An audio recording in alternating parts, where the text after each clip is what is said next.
샬롬 1월 18일 수요일입니다. 오늘도 하나님의 크신 은혜와 도우심이 여러분의 삶 가운데 함께 하시길 소망합니다.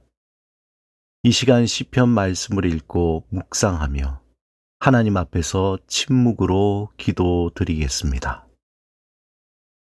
시편 14편 6절에서 7절. 너희가 가난한 자의 계획을 부끄럽게 하나 오직 여호와는 그의 피난처가 되시도다.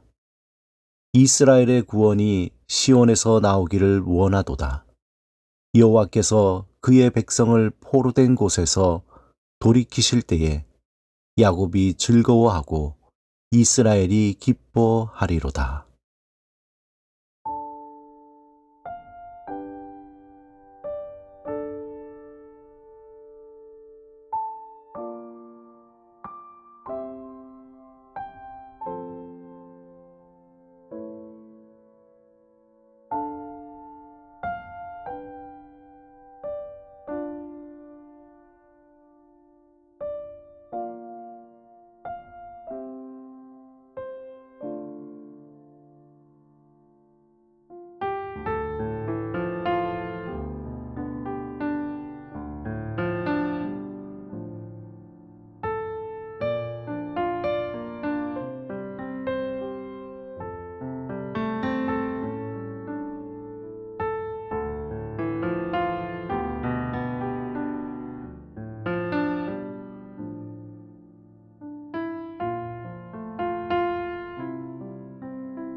오늘 하나님이 우리에게 주신 말씀은 시편 119편 71절에서 75절입니다.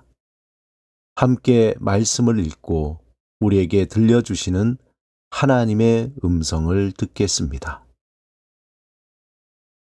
고난 당한 것이 내게 유익이라. 이로 말미암아 내가 주의 율례들을 배우게 되었나이다.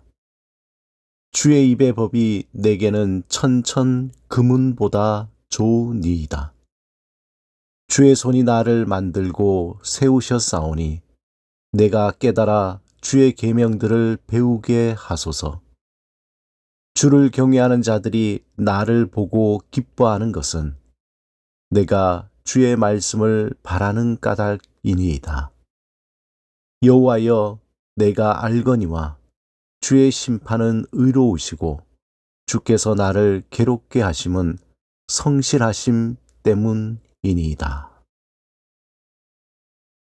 아서 밀러 작가라고 하면 잘 모를 수 있지만 그의 작품 세일즈맨의 죽음, 시련은 대부분 한 번쯤 들었을 것입니다. 주로 연극 공연으로 더 유명한 그의 사실적인 작품은 그의 삶 속에 경험했던 많은 시련에서 나온 열매입니다. 그의 작품 세일즈맨의 죽음으로 그는 퓰리처상 및 비평가 단체상을 받고 브로드웨이에서 장기 공연에 성공하게 됩니다. 이 작품으로 아서 밀러는 극작가로서의 지위를 확립하고 테네시 윌리엄스와 함께 미국 현대 희곡의 대표적인 작가의 반열에 오르게 됩니다. 그의 대표적인 작품 세일즈맨의 죽음은 1930년대 경제 대공황을 배경으로 뉴욕 브루클린의 평범한 세일즈맨이 실직 후 좌절과 방황 끝에 자살을 선택한다는 이야기입니다. 아서 밀러는 실제로 대공황 시절 사업 실패와 자살한 자신의 삼촌을 모델로 이 작품을 집필했다고 합니다. 세일즈맨의 죽음의 줄거리는 이렇습니다. 주인공 윌리는 젊었을 때 잘 나가던 세일즈맨이었지만 나이가 들수록 월급도 제대로 받지 못하는 늙은이가 되었습니다. 하지만 과거에 부유했던 시절에 빠져 과거와 현실을 구분 못하는 정신병을 앓게 됩니다. 이러한 모습을 본 아내 리는 윌리의 마지막 희망인 장남 비프에게 지인에게 돈을 빌려 사업을 해서 아버지의 꿈을 이루어 부자 간의 갈등을 해소할 것을 부탁합니다. 윌리 또한 이러한 사실에 자신감을 얻어 자신의 회사 사장에게 본사로 발령을 부탁합니다. 하지만 그는 오히려 해고됩니다. 비프에게 희망을 걸고 있던 윌리는 가족의 문제의 원인이 모두 자신의 잘못된 신념에 있었다는 것을 자각하게 됩니다. 윌리는 이러한 현실을 도피하여 문제를 해결할 수 있는 것은 자신이 자살하여 보험금을 타는 것이라고 생각합니다.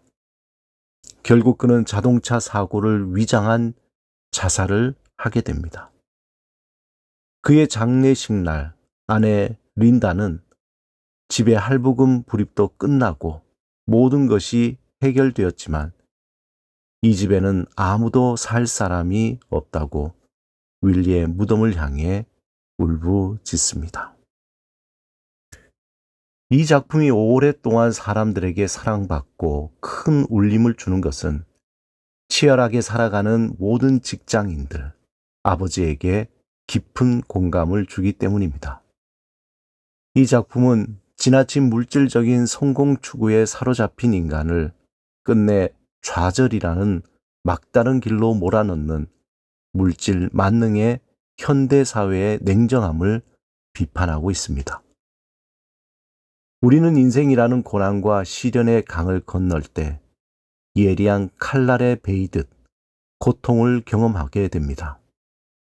그러므로 고난과 시련을 좋아하는 이는 아무도 없을 것입니다. 할 수만 있으면 하루하루 무탈한 삶을 살기를 바라는 것이 소시민의 소박한 소망입니다. 오늘 본문 71절에 고난당한 것이 내게 유익이라 시인은 이렇게 고백합니다. 하루하루 치열하게 살아가는 사람들에게 이 구절은 그렇게 적절해 보이지 않습니다.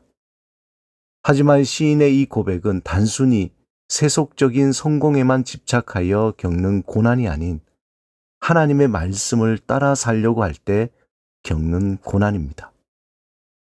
시인은 75절에 주께서 나를 괴롭게 하심은 성실하심 때문이니이다. 그가 겪는 고난의 그 이유를 말합니다.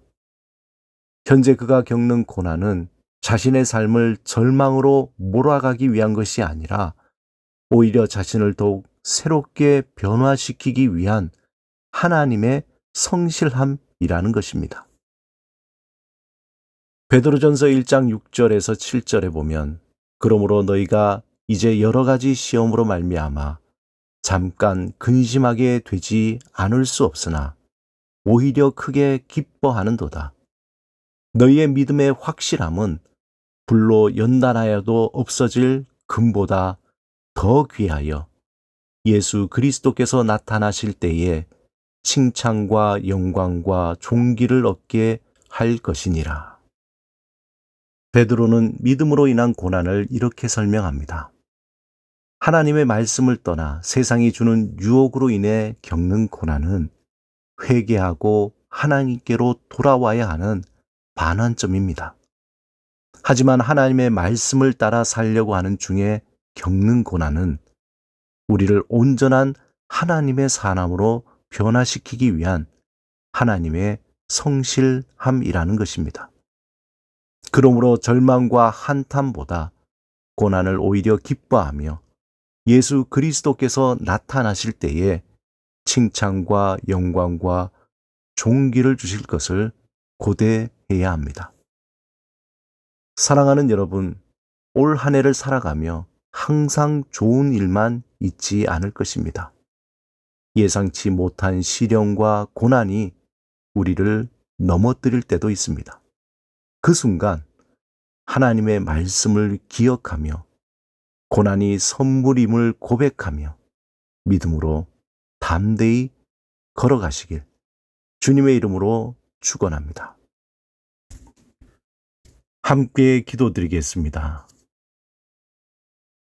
주님, 오직 주의 말씀을 따라 살게 하소서.